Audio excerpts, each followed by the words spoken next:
Howdy Space Cowboys, and welcome back to another Warbond review. For a fistful of credits, 1,000 in fact, you get some good, some bad, and some ugly gear. In actuality, no real hate for any of the new helmets. I just think it was a big miss not having any of them with a cowboy hat.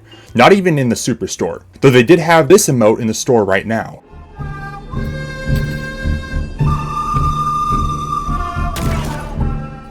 This time, instead of going through things one by one, I'm going to be starting with the thing that I like the most out of this Warbond, that being the hover pack. Unlike the short burst the jump pack gives you, this one lets you truly become the Mandalorian, flying over the battlefield, raining grenades down while you stay in the air for a considerable length of time. When you run out of fuel, it gently puts you back down, unlike the jetpack that just throws you down, and it recharges very quickly, enough time to reload your weapon and do it again. I have not had more fun in this game fighting the bugs than when using this. Now, it's pretty obvious, but do not use this against the bots. It is just a free kill for them. It's also good against the squids. Just be warned, the overseers will shoot back at you. At the very least, you won't ever have to worry about the voteless hordes, and I found that the harvesters had a hard time shooting you. Next, let's talk about the pistol. We can't have a cowboy theme without a good pistol. It feels like we've been getting a lot of utility-based sidearms, like this grenade pistol, the stim pistol, the ultimatum.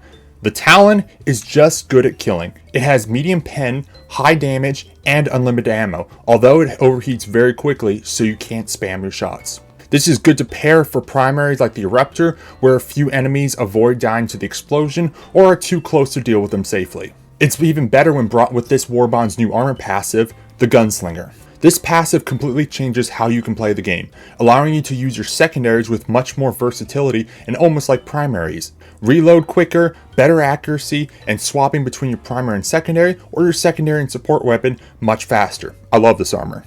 The Deadeye is a lever action marksman rifle with a magazine tube similar to that of pumped shotguns. It has great damage and medium armor penetration, feeling very similar to the Diligence counter sniper, with the Deadeye having higher damage but less ammo, less fire rate, and with less zoom options for its scope. For automatons, this is one of the best rifles we've had in a long time. It kills all Devastators and Berserkers with a single headshot. It can instantly kill armored scouts by shooting its rocket pods or by killing it with 2 shots to its crotch. Its power lets me get closer to the bots than I normally would with other marksman rifles, feeling like the Constitution, but without the meme aspect of the weapon. Against the bugs, it's effective for warriors, hive commanders, and bile spewers, but it struggles against hunters as their speed and numbers allow them to close the distance and swarm you, even if you place your shots well. It's not bad, and if you have a teammate or a support weapon with dedicated horde clear, then it's a decent pick, but you will have to be steady with your aim. For Illuminates, the rifle can one-shot overseers to the head. The hard part is actually landing the shots, as they are either flying around or running at you swinging that nasty hammer. It's definitely a skill issue, but if you're like me, you'll spend most of your magazine trying to kill one flyer and then have nothing left for the 3 others backing up while the voteless swarm over you. And of course, it's a terrible weapon for the voteless, as while you can one-shot them, you won't have nearly enough ammo to deal with the horde. It can take down watchers with a single eye shot or in 2 body shots, and it can bring down harvesters with several joint shots. Of course, breaking the shield first is another matter. It's a weapon with a very high skill ceiling, and if you're good with headshots, you might consider it for the squids. But for me, I'm going to keep using the AMR to body shot everything. The new grenades gimmick is that you can set the fuse time, its choices being 5 seconds, 15 seconds, or a minute. The only thing I can see this being used for is stealth divers, sneaking around an automaton base, planting explosives with a minute delay, and running away before the bots are alerted.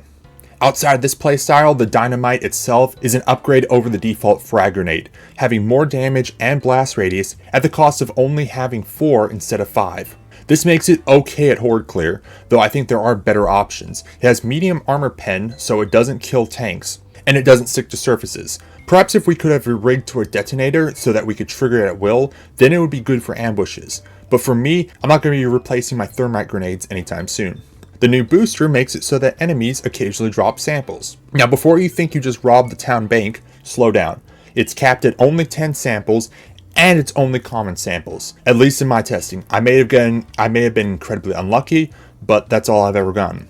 Now, I already have my samples maxed out, so there's no real reason for me to get it, but if you are new or you have new players squatted up, maybe that extra sample boost is good for you, especially if you're playing at lower difficulties. I really wish it would randomly drop rare samples as well, Now for me, all we need is one that drops super credits. Overall, a great Warbond. I'd probably rank it as the 4th best one we currently have. It's got a good rifle for the bots, a good backpack for the bugs. Its armor opens up new playstyles. The booster may be good for new players, and the TNT is mid. Thank you for watching, and I'll see you next one.